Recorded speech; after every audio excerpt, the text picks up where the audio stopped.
أعوذ بالله من الشيطان الرجيم بسم الله الرحمن الرحيم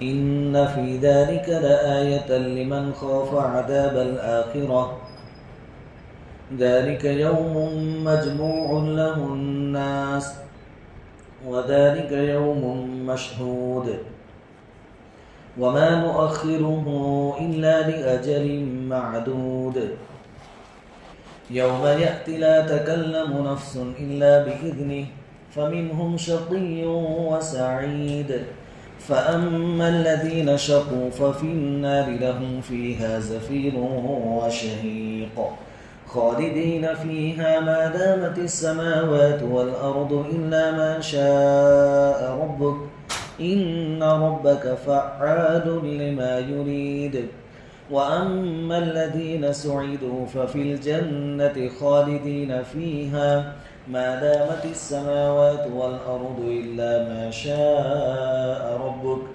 عطاء غير مجدود صدق الله العظيم. سورہ ہود آیت نمبر 103 سے لے کر 108 تک کی تلاوت کی گئی ہے. آیت نمبر 103 کا ترجمہ یہ ہے، اس میں ان لوگوں کے لیے نشانی ہے جو آخرت کے عذاب سے ڈریں.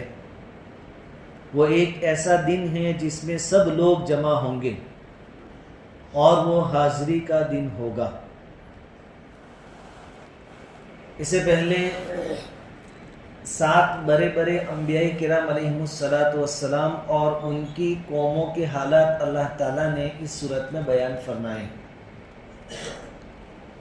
قوموں نے جب اپنے وقت کے نبیوں کی بات نہیں مانی تو ان پر اللہ تبارک و تعالیٰ کا عذاب آیا اور ان کو ہلاک کر دیا گیا، وہ بیان فرمایا ہے. اللہ تعالیٰ فرماتے ہیں کہ جو کچھ واقعات بیان کیے گئے اس میں ان لوگوں کے لیے جو آخرت کے عذاب سے ڈرتے ہیں نشانیاں ہیں، عبرت کی چیزیں ہیں. یعنی عقل مند لوگ، آخرت کے عذاب سے ڈرنے والے لوگ ان واقعات کو پڑھ کر سبق حاصل کریں. یہ نتیجہ جو ان کے سامنے نکلا کہ فرما برداروں کو نجات ملی دنیا میں بھی اور آخرت میں کامیابی، اور نافرمانوں پر عذاب آیا دنیا میں اور آخرت کا عذاب بہت سخت ہوگا اور ہمیشہ کے لیے ہوگا. اگر کوئی آدمی حکومت کے نشے میں ہے تو قرآن نے فرعون کا واقعہ بیان کیا ہے. فرعون کی ہسٹری پڑھ لے، اس کی تاریخ پڑھ لے اور حکومت کے نشے کا انجام کیا ہوتا ہے، فرعون کا کیا ہوا، اس کو سامنے رکھ کر کچھ عبرت حاصل کرے. کسی کو دولت کا نشہ ہے تو قارون کا واقعہ قرآن نے بیان کیا ہے 20ویں پارے میں. آدمی اس کو پڑھے، پھر اس کا انجام کیا ہوا وہ دیکھ لیں. کسی میں تکبر کی بیماری ہے تو ابو جہل کے اندر بھی بہت تکبر تھا، اس کا انجام کیا ہوا اس کو سامنے رکھیں اور اپنا علاج خود کر لیں کہ کہیں میرا بھی اس جیسا انجام نہ ہو. کسی کے اندر ناپ تول میں کمی کا مسئلہ ہے، حرام حلال کی پرواہ کیے بغیر دولت جمع کرنے کی بیماری ہے، حرص ہے، تو شعیب علیہ السلام کی قوم کے حالات پڑھ لیں. قرآن نے سورہ اعراف میں بہت تفصیل سے اور سورہ ہود کے اندر بھی کافی تفصیل کے ساتھ اس واقعے کو بیان کیا ہے. تو اللہ تعالیٰ فرماتے ہیں کہ جن کو آخرت کے عذاب سے ڈر ہوتا ہے ان کے لیے ان واقعات کے اندر نشانیاں ہیں. اسی طرح جن بستیوں پر عذاب آیا اور ان کے کھنڈرات موجود ہیں دنیا میں، ان کھنڈرات سے بھی لوگ عبرت حاصل کر سکتے ہیں. تو قرآن کے واقعات صرف بطور واقعات کے نہیں ہیں، ٹائم پاس کرنے کے لیے نہیں ہیں، وقت گزارنے کے لیے نہیں ہیں، بلکہ عبرت حاصل کرنے کے لیے ہیں. اور جن کا آخرت پر یقین ہوتا ہے، اللہ کا خوف ہوتا ہے، وہ لوگ اس سے نصیحت بھی حاصل کرتے ہیں.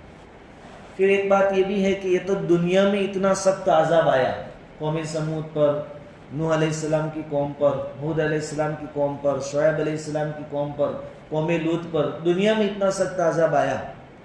حالانکہ دنیا میں ہر عمل کا بدلہ نہیں ملتا. تو جب دنیا میں تھوڑے اعمال کا بدلہ ملتا ہے اس میں ہی ان کا انجام اور حشر ہے، تو آخرت تو اسپیشل بدلے کے لیے ہے، وہاں ان کا حل کیا ہوگا؟ اب آدمی عبرت کی نگاہ سے ان چیزوں کو دیکھے، غور کرے۔ اللہ تعالیٰ فرماتے ہیں ذالک یوم مجموع لہ الناس، یہ جو آخرت کے عذاب کی بات ہوئی وہ ایک ایسا دن ہے، آخرت یعنی قیامت ایک ایسا دن ہے جس میں سب لوگ جمع ہوں گے، سب، حضرت آدم علیہ السلام سے لے کر قیامت تک جتنے انسان آئے، دنیا والے بھی، آسمان والے بھی، فرشتوں کو بھی حاضر کیا جائے گا، کوئی ایسا نہیں ہوگا جو اس میدان سے غیر حاضر ہو یا کوئی عذر کی وجہ سے غیر حاضر رہ سکے، ہر ایک کو اس میدان کے اندر حاضر ہونا ہے، وہ اچھے برے سب کو حاضر ہونا ہے، اگلے پچھلے سب کو حاضر ہونا ہے۔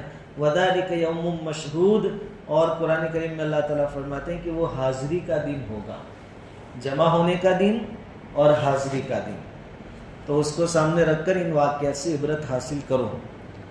اب مشرکین مکہ یوں کہتے تھے کہ آپ یار ہمیشہ جب بھی بات کرتے ہیں آخرت سے ڈراتے ہیں کہ معبودوں کی پوجا کرنا چھوڑ دو نہیں تو آخرت میں عذاب آئے گا، تو وہ آخرت کب ہے، کب آئے گی؟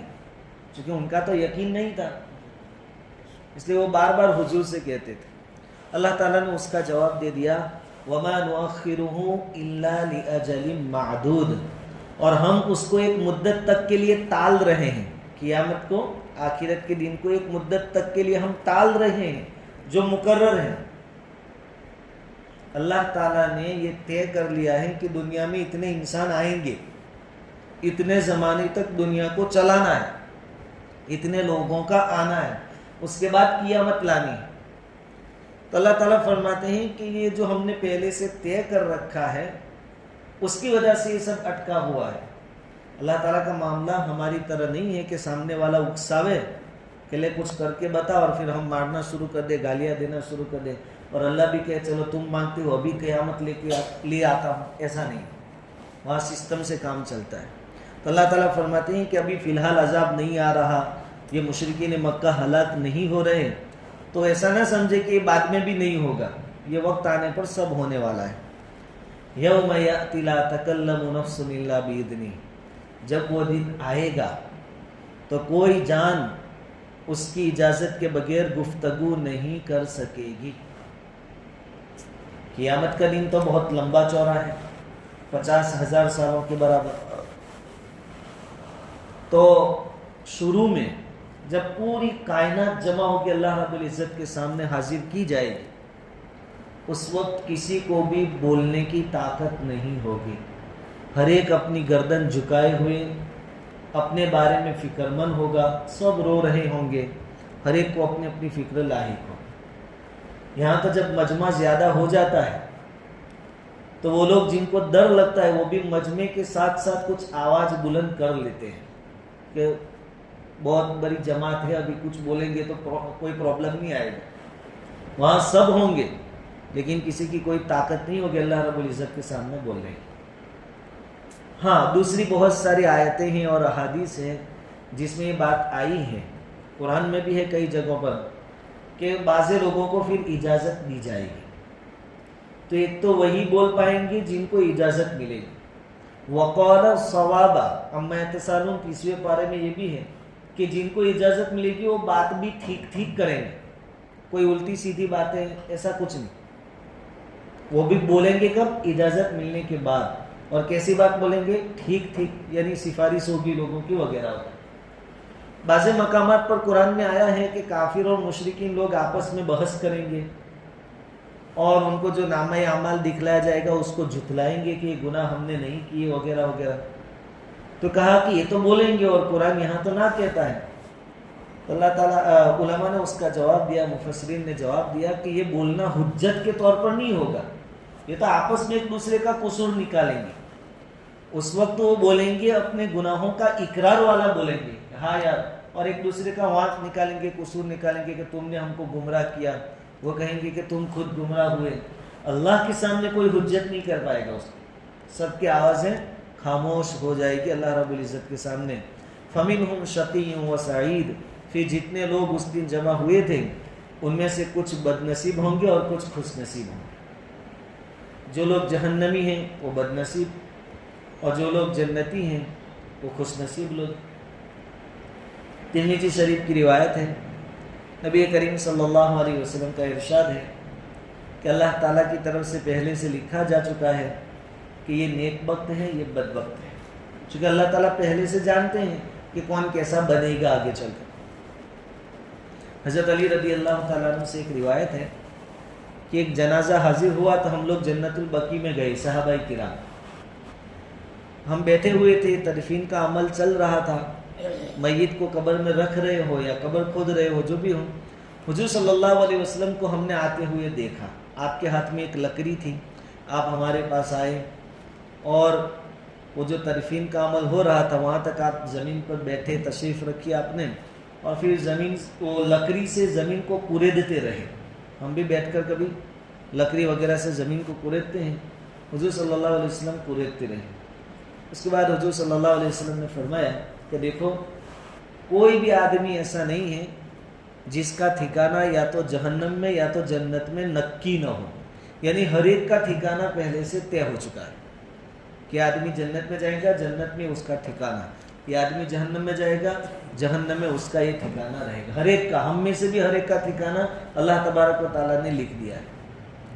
تو حضرت عمر رضی اللہ تعالیٰ عنہ نے سوال کیا کہ اللہ کے نبی صلی اللہ علیہ وسلم، جب یہ طے ہو چکا ہے اور ہمارے ٹھکانے بھی نکی ہو چکے ہیں، پھر ہم عمل کیوں کریں؟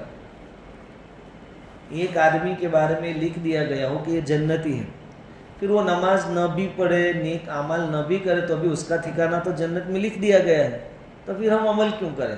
اور ایک آدمی کے بارے میں نعوذ باللہ، اللہ ہماری حفاظت فرمائے، یہ لکھ دیا گیا کہ یہ جہنمی ہے، تو پھر وہ نماز پڑھے، روزے رکھے، صدقات وغیرہ دے، تو ابھی اس کے لیے تو جہنم میں ٹھکانہ تیار ہے، پھر اس کا یہ سب عمل کرنا، اس کا تو کوئی فائدہ نہیں۔ حضرت عمر رضی اللہ تعالیٰ عنہ نے سوال کیا، نبی کریم صلی اللہ علیہ وسلم نے فرمایا کہ عمل کرتے رہو، فَكُلٌّ مُيَسَّرٌ مَا خُلِقَ لَهُ، او کما قال علیہ الصلوۃ والسلام، عمل کرتے رہو، ہر ایک کے لیے وہ اعمال آسان کر دیے جاتے ہیں جس کے لیے اس کو پیدا کیا گیا ہے۔ اگر نیک بخت ہے تو اس کے لیے دنیا میں نیک بختوں والے اعمال کرنا آسان ہو گیا، اللہ تعالیٰ آسان کر دیں گے، اور اگر نعوذ باللہ بدبخت ہے تو اس کے لیے بدبختوں والے اعمال کرنا دنیا میں آسان۔ ہم بھی اپنا حساب لگا سکتے ہیں آسانی کے ساتھ کہ ہم کون سے اعمال کر رہے ہیں۔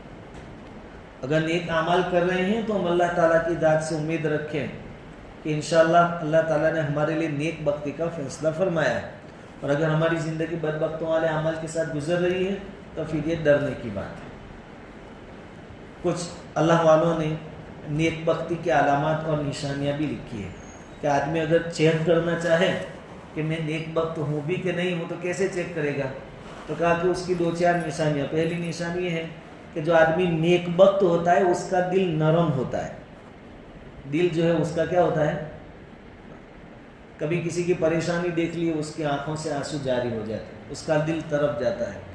اسی طرح نرم دل کا ایک مطلب یہ کہ اللہ کا خوف ہوتا ہے اس کا۔ تو نیک بخت ہونے کی ایک علامت کہ آپ کا دل نرم ہے تو آدمی نیک بختوں میں ہو سکتا ہے، ورنہ بہت سارے لوگ ہیں، باپ مر گیا، بیوی مر گئی، بچے مر گئے، ان کو کوئی فرق نہیں پڑتا، ذرہ برابر فرق نہیں پڑتا، پیشانی پر بل نہیں آتا، ان کا دل سخت ہو گیا، کبھی ان کو رونا نہیں آتا۔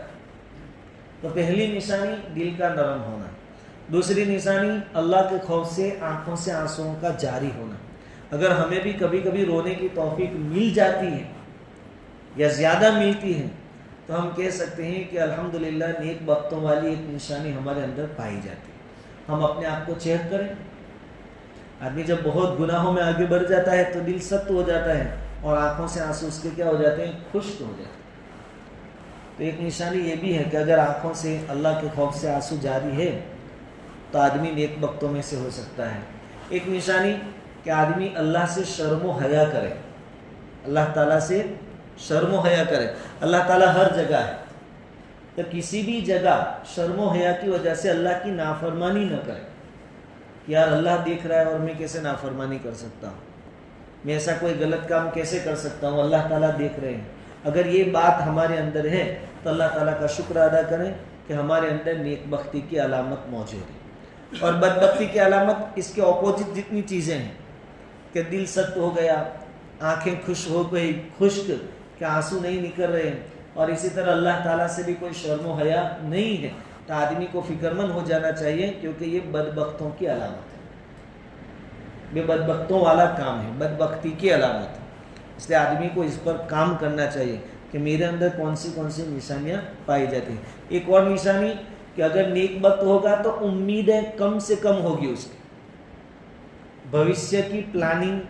ابھی تو یہ گھر بنانا باقی ہے, ابھی وہ پڑوس کا خالی ہو تو وہ بھی اپنے کسی بھی طرح 5-10 ہزار زیادہ دے کر لے لیں گے, یا وہ دکان بکے تو اپنے خرید لیں گے, لڑکوں کی شادی کر لیں گے, پھر ودیش میں بھی کچھ اپنی پراپرٹی آباد کریں گے.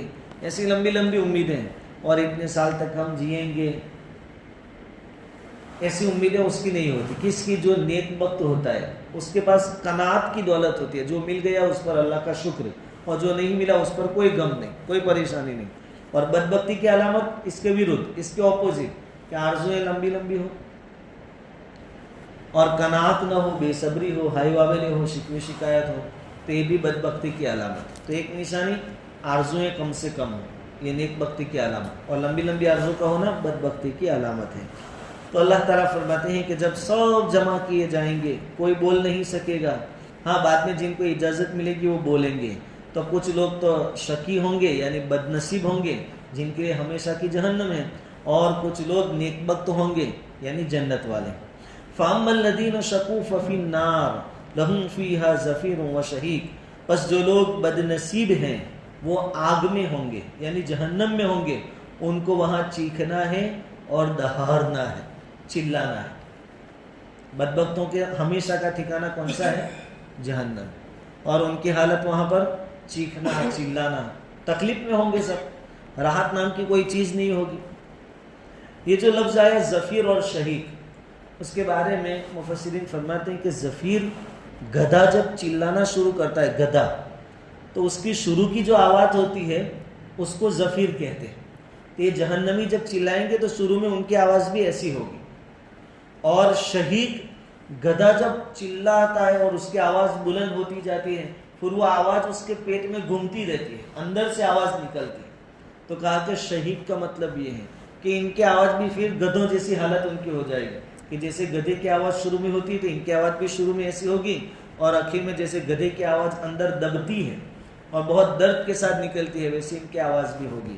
تو ان کو جہنمیوں کو تو چونکہ ہمیشہ کا عذاب ہے, تکلیفیں ہیں, اس لیے ان کا پھر وہاں چیخنا اور چلانا ہی رہے گا. اس لیے آج ہمارے دروازوں کے پاس آ کر یا مسجد کے پاس آ کر چیختے ہوں تو آخرت کی اس حالت کو بھی ذرا یاد کر لیں کہ یہاں جوش میں چیختے اور چلاتے ہیں, وہاں درد میں چیخنا اور چلانا ان کی تقدیر میں اللہ تعالیٰ نے لکھ دیا ہے. خالدین فیہا ما دامت السماوات والارض الا ما شاء ربک. وہ اس میں رہیں گے جب تک آسمان اور زمین قائم ہیں مگر جو آپ کا رب چاہے. اب یہ جہنم میں جائیں گے تو خالدین فیہا رہیں گے اس میں ہمیشہ. آگے پھر فرمایا ما دامت السماوات والارض, کب تک رہنا ہے؟ جب تک آسمان اور زمین قائم رہیں گے وہاں تک یہ دوزخ میں رہیں گے.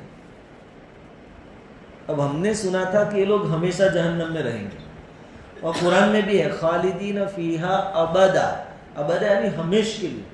اور یہاں ہے الا ما شاء ربک, اور ما دامت السماوات والارض کہ ان کو وہاں چیخنا اور چلانا ہے یعنی دوزخ کے عذاب میں رہنا ہے جب تک آسمان اور زمین قائم رہے اور جو آپ کا رب چاہے. تو کیا ایسا کبھی ہوگا کہ اللہ تعالیٰ ایک وقت کے بعد ان کو نکال دے؟ اور آسمان اور زمین تو جب تک دنیا ہے وہاں تک رہیں گے, یہ تو پھر فنا ہو جائیں گے. تو بعض مفسرین نے یہ بات لی کہ ان کو یعنی کافروں کو, مشرکوں کو, نہ ماننے والوں کو جہنم میں کب تک رہنا ہے؟ جتنے سالوں تک یہ آسمان اور زمین رہے, جب سے بنے وہاں سے لے کر قیامت تک اتنی مدت رہنا ہے. لیکن یہ بات صحیح نہیں, یہ ایک محاورہ ہے. عرب بھی جب کسی چیز کے بارے میں ہمیشگی بتانا چاہے کہ یہ کام ہمیشہ چلتا رہے گا, اس وقت یہ بھی بولتے ہیں ما دامت السماوات والارض کہ بھائی جب تک سورج چاند رہے گا تب تک یہ کام ہوتا, یعنی ہمیشگی بتانا ہے.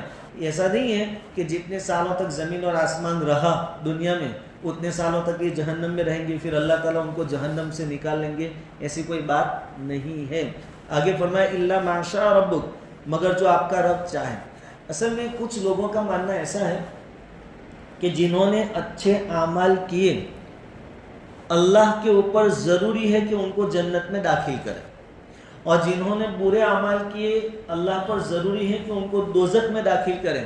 اور آگے ان کا ماننا یہ ہے کہ جنتیوں کو جب جنت میں داخل کر دیا اور دوزخیوں کو دوزخ میں داخل کر دیا، پھر اللہ تعالیٰ اس میں کچھ بدلاؤ نہیں کر سکتا۔ ہم کہتے ہیں، اللہ تعالیٰ یہاں جواب دیتے ہیں کہ اگر میں چاہوں تو جنتیوں کو جنت سے نکال دوں، اللہ کو کون روک سکتا ہے؟ اللہ مجبور نہیں ہے۔ ان کا کہنا تو یہ ہے کہ جنتیوں کو جنت میں پہنچا دیا، دوزخیوں کو دوزخ میں پہنچا دیا، پھر اللہ کا کوئی اختیار نہیں ہے ان پر۔ ایک فرقے کا ماننا ہے ایسا۔ اللہ تعالیٰ فرماتے کہ ایسی بات نہیں ہے، اگر میں چاہوں تو جہنمیوں کو نکال کے جنت میں داخل کر دوں اور جنتیوں کو جنت میں سے نکال دوں، چلو، لیکن اللہ تعالیٰ ایسا کریں گے نہیں۔ چاہے تو کر سکتے ہیں، ان اللہ علی کل شیء قدیر، اللہ ہر چیز پر قادر ہے، وہ چاہے تو کر سکتے ہیں، لیکن اللہ تعالیٰ ایسا کریں گے نہیں۔ اللہ تعالیٰ نے اپنی مشیت بتا دی کہ میں کیا چاہتا ہوں، خالدین فیہا ابدا، جنتی ہمیشہ جنت میں رہیں گے، دوزخی ہمیشہ دوزخ میں رہیں گے۔ اللہ تعالیٰ نے دوسری جگہوں پر قرآن میں اپنی مشیت بتا دی، یہاں صرف یہ بتلانے کے لیے بات لائی گئی کہ الا ما شاء ربک، مگر جو آپ کے رب کو منظور ہو، کہ اللہ مجبور نہیں ہے کہ اب جنت میں بھیجنے کے بعد نکال نہ سکے، دوزخ میں بھیجنے کے بعد نکال نہ سکے، ایسا مجبور نہیں ہے۔ وہ چاہے تو یہ بھی کر سکتا ہے، لیکن دوسری جگہ بتایا کہ میں ایسا کرنے والا نہیں ہوں۔ اور کئی حدیثوں سے ثابت ہے، یہاں جو لفظ آیا کہ جب تک آسمان اور زمین رہے گا وہاں تک ان کو وہاں چیخنا چلانا ہے، یعنی دوزخ میں رہنا ہے بدبختوں کو۔ تو بعض مفسرین نے فرمایا کہ قرآن میں بھی ہے یوم تبدل الارض غیر الارض والسماوات، کہ قیامت جب قائم ہوگی اس وقت یہ جو آسمان ہے وہ تو ختم ہو جائے گا، یہ زمین ہے وہ بھی ختم ہو جائے گی، نیا آسمان نئی زمین ہوگی۔ تو وہ نیا آسمان نئی زمین جب تک رہے گا وہاں تک ان کو دوزخ میں رہنا ہے، اور وہ ہمیشہ رہے گا، یہ دوزخ میں ہمیشہ رہے گا۔ خلاصہ کلام یہ کہ اللہ کی مشیت یہ ہے، اللہ یہ چاہتے ہیں کہ جنتی ہمیشہ جنت میں رہیں، دوزخی ہمیشہ دوزخ میں رہیں، لیکن یہ بات نہیں ہے کہ اللہ مجبور ہے کہ پھر جنتیوں کو نکال نہیں سکتا، وہ نکال سکتا ہے، اور جہنمیوں کو بھی چاہے تو نکال کے جنت میں داخل کر سکتا ہے۔ اور کئی حدیثوں میں آیا ہے کہ گنہگار مومن جو ہیں، جو اپنی بداعمالیوں اور گناہوں کی وجہ سے دوزخ میں جائیں گے، اللہ تعالیٰ جتنا چاہیں گے ان کو دوزخ میں رکھیں گے، پھر وہاں سے نکال کر جنت میں داخل کر دیں گے۔ ایک روایت ہے حضرت انس رضی اللہ تعالیٰ عنہ سے، حضور صلی اللہ علیہ وسلم نے فرمایا کہ دوزخیوں کو دوزخ میں ڈال دیا جائے گا، جنتیوں کو جنت میں، پھر ایک وقت گزرے گا، پھر اللہ تعالیٰ ارشاد فرمائیں گے فرشتوں سے کہ جاؤ جنت میں جو ایمان والے ہیں ان کو نکالا اور جنت میں داخل کر دو۔ ان کو نکالا جائے گا، ان کو جنت میں داخل کر دیا جائے گا۔ جنتیوں کو بھی معلوم ہوگا، وہاں سب کے حالات معلوم ہوتے رہیں گے، کیونکہ وہاں کوئی غلط کام تو کرنے والا ہے نہیں۔ جنتیوں کو معلوم ہوگا کہ جہنم سے نکالے گئے اور یہاں بھیجے گئے، تو جنتی لوگ ان کو جہنمی کہہ کر بلائیں گے، چرانے کے لیے نہیں، ایک نشانی کہ بھائی یہ کہاں سے آئے، جہنم سے، تو کیا کہیں گے، یہ جہنمی ہے، یعنی جہنم سے آیا۔ ان کو برا لگانے کے لیے نہیں، دل توڑنے کے لیے نہیں، ایک نشانی کے طور پر۔ تو طبرانی کی ایک روایت ہے جس میں کچھ اضافہ ہے، اس میں یہ بات بھی ہے کہ جب جنتی لوگ ان لوگوں کو کہیں گے کہ یہ جہنمی ہے جو بعد میں جنت میں بھیجا گیا، وہ اللہ تعالیٰ سے دعا کریں گے کہ اللہ اب جنت میں آ گئے، اب یہ جہنمیوں والا لیبل اچھا نہیں لگتا، ہمارے ساتھ یہ جو ٹیگ لگا ہے جہن وہ ذرا دور کر دے۔ اللہ تعالیٰ ان کی دعا قبول فرمائیں گے اور آٹومیٹک پھر جنتی لوگ ان کو جہنمی بولنا چھوڑ دیں گے، پھر کوئی ان کو جہنمی کہے گا نہیں۔ تو اس طرح اللہ جن کو چاہے گا جنت میں داخل کریں گے، اللہ تعالیٰ کسی کام پر مجبور نہیں ہے۔ اور جو پھر جنت میں ایک مرتبہ داخل ہو گیا وہ پھر ہمیشہ جنت میں رہے گا، یہ اللہ تعالیٰ کی مشیت ہے، یہ اللہ تعالیٰ کی پلاننگ ہے، پھر کوئی نکالا جائے گا نہیں۔ حضرت عبداللہ بن مسعود رضی اللہ تعالیٰ عنہ سے روایت ہے، نبی کریم صلی اللہ علیہ وسلم نے ارشاد فرمایا کہ اگر جہنمیوں کو ایسا بتا دیا جائے کہ جتنے کنکر ہے، پتھر کنکر دنیا میں، اتنے سال آپ کو دوزخ میں رہنا ہے، اس کے بعد آپ کو نکلنا ہے دوزخ سے. جتنے کنکر، گنتی جتنی ہے کنکروں کی، اتنے سال دوزخ میں رہنا ہے، پھر آپ کو نکالا جائے گا. تو حضور نے فرمایا کہ جہنمی خوش ہو جائیں گے کہ چلو ایک وقت آئے گا کہ جب ہماری تکلیف پوری ہو جائے گی. اور اگر جنتیوں کو یوں کہا جائے کہ دنیا میں جتنے پتھر کنکر ہیں ان کی تعداد کے بقدر تم کو جنت میں رہنا ہے، اس کے بعد تم کو جنت سے نکال دیا جائے گا، تو جنتیوں کا مزہ بگڑ جائے گا. کیونکہ ایک پریشانی آ جائے کہ بھائی ابھی تو نعمتوں میں ہے، لیکن اتنے سالوں کے بعد تو بات، لیکن وہ وقت آئے گا کہ ہم کو یہاں سے نکلنا پڑے گا، نکال دیا جائے گا، تو ان کو پریشانی ہو جائے گا. حضور نے فرمایا کہ ایسا ہونے والا نہیں، کلیئر کر دیا. جنتی جنت میں جانے کے بعد کبھی نکالے نہیں جائیں گے، اور جو مشرک ہے، کافر ہے، جن کا ایمان نہیں تھا اللہ اور اس کے رسول پر، ان کو جہنم سے کبھی نہیں نکالا جائے گا. اللہ تعالیٰ فرماتے ہیں ان ربک فعال لما یرید، بے شک آپ کا رب کر ڈالتا ہے جو چاہتا ہے. اللہ جو چاہے کرے. لیکن ابھی کے جو حاکم ہیں کہ بھائی صبح میں کچھ آیا کہ ایسا قاعدہ پاس کر دیں اور بے انصافی ہوتی ہو تو بھی کوئی ہم کو لینا دینا نہیں، ایسا کام اللہ کا نہیں ہے کہ کسی پر ظلم کر ڈالیں کہ چلو مجھے کون پوچھنے والا ہے، کسی کو ہاتھ پیر توڑ دیے، کسی کو تکلیف پہنچا دی. ایسا ظلم اللہ تعالیٰ نہیں کرتا، جو چاہتا ہے کرتا ہے. لیکن ایسی عادتیں اللہ تعالیٰ کی نہیں ہیں کہ کسی کو تکلیف پہنچا دے وغیرہ وغیرہ. سمجھا گئی بند. وَأَمَّا الَّذِينَ سُعِدُوا فَفِي الْجَنَّةِ، اور جو لوگ خوش نصیب ہیں، نیک بخت جن کو ہم کہتے ہیں، سعید، وہ جنت میں ہوں گے. خالدین فیہا ما دامت السماوات والارض الا ما شاء ربک، اس میں رہیں گے جب تک کہ آسمان اور زمین قائم ہیں، مگر الا ما شاء ربک، جو آپ کا رب چاہے. یہاں بھی ایسا لگتا ہے کہ اللہ چاہیں گے تو شاید نکال لے جنت سے. تو یہاں جو الا ما شاء ربک، وہ بھی خالی صرف یہ بتانے کے لیے کہ اگر وہ چاہے تو نکال سکتا ہے، لیکن دوسری جگہ بتا دیا کہ ایسا ہونے والا نہیں ہے، تم پریشان مت ہونا. آگے اس کی بھی چوکھوٹ ہے، عطاء غیر مجزوز، یہ اللہ کی طرف سے ایسا انعام ہے، ایسی بخشش ہے جس کی کوئی انتہا نہیں.